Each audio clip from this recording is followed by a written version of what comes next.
कार्तिक मास के अखंड रामायण के क्रम में बनारस के सबसे प्रसिद्ध संगीतिक मोहल्ले कबीर चौरा में, जिसे कि शास्त्रीय संगीत का गढ़ कहा जाता है, वहाँ पर भी शरद पूर्णिमा से अखंड रामायण का पाठ बैठाया गया था।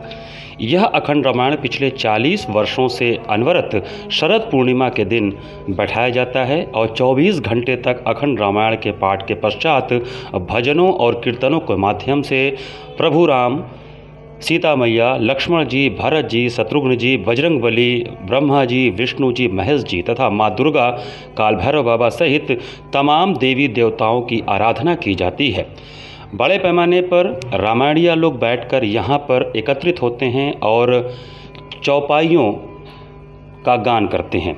अखंड रामायण की यह जो परंपरा है वो कार्तिक महीने में इसलिए ज़्यादा आध्यात्मिक हो जाती है क्योंकि इस माह में स्वयं स्वर्गलोक से देवी और देवता आकाशदीप देखने तथा काशी नगरी का दर्शन करने स्वयं वो आते हैं और इसलिए आध्यात्मिक नगरी काशी में शरद पूर्णिमा से प्रारंभ होने वाले कार्तिक के महीने में अखंड रामायण की एक अलौकिक छटा देखने को मिलती है।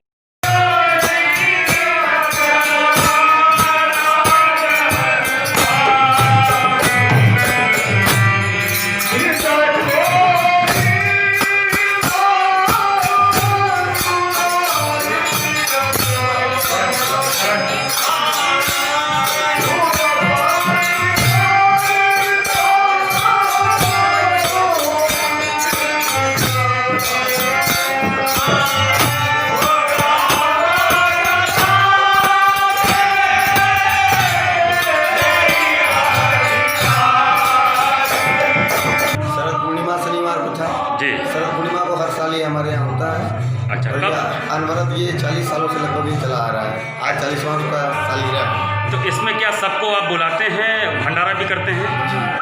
तो ये इसकी प्रेरणा क्या पिताजी के द्वारा तैयार पूरा किया जा रहा है पिताजी और ये अनवरत चला आ रहा है, आगे भी कोशिश यही रहेगी कि आगे भी चलता रहे।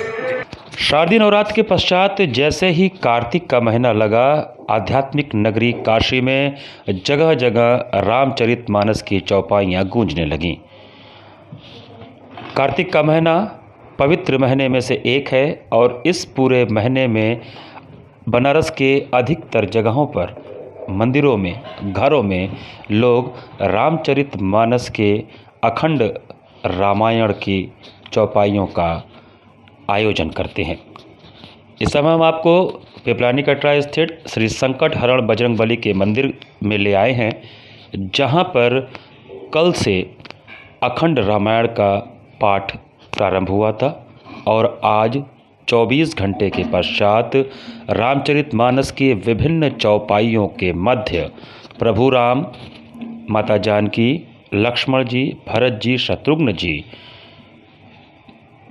को भजनों और दोहों के माध्यम से अपने श्रद्धा सुमन अर्पित करते हुए भक्तों ने यज्ञ वेदी में आहुति देकर रामायण की पूर्णाहुति की।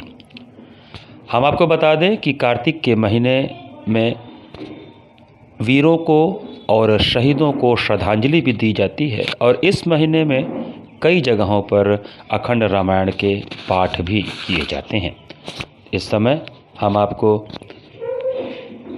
संकट हरण बजरंगबली के मंदिर में आयोजित रामायण को दिखा रहे हैं, जहां पर अखंड रामायण की पूर्णाहुति के पश्चात यज्ञ वेदी पर पूर्णाहुति के साथ अखंड रामायण को विराम दिया गया। ये मंदिर कम से कम 17 साल पुराना तुलसीदास द्वारा स्थापित मंदिर है ये। और ये कार्तिक के महीने में इस मंदिर में क्या आयोजन किया गया था? कार्तिक माह एक महत्वपूर्ण माह होता है जिसमें देवी देवता खुद पृथ्वी पर उपस्थित होते हैं। इसी अवसर पर लोगों ने अखंड रामायण का पाठ रखा 2 दिवसीय और गेंदे के फूल से माला, जैसे आप देख रहे हैं गेंदे के फूल से माला सब श्रृंगार में सब हुआ है। भगवान का नया वस्त्र से दूर थे और हर प्रकार के फल फूल मिष्ठान से इनका भोग आरती की गई। कार्तिक के महीने का जो विशेष महत्व है जिसमें कि अखंड रामायण कई जगहों पर वाराणसी जैसे धार्मिक नगरी में होते रहते हैं। जी होता है। ये कार्तिक माह अत्यंत शुभ माह के रूप में माना जाता है। इससे जैसे देवी देवताओं का शुभ पृथ्वी पर आगमन होता है। जैसे आप दर्शन में घाट और देखते होंगे, दिवाली मनाई जाती है, देव दीप आकाशदीप जलाया जाता है।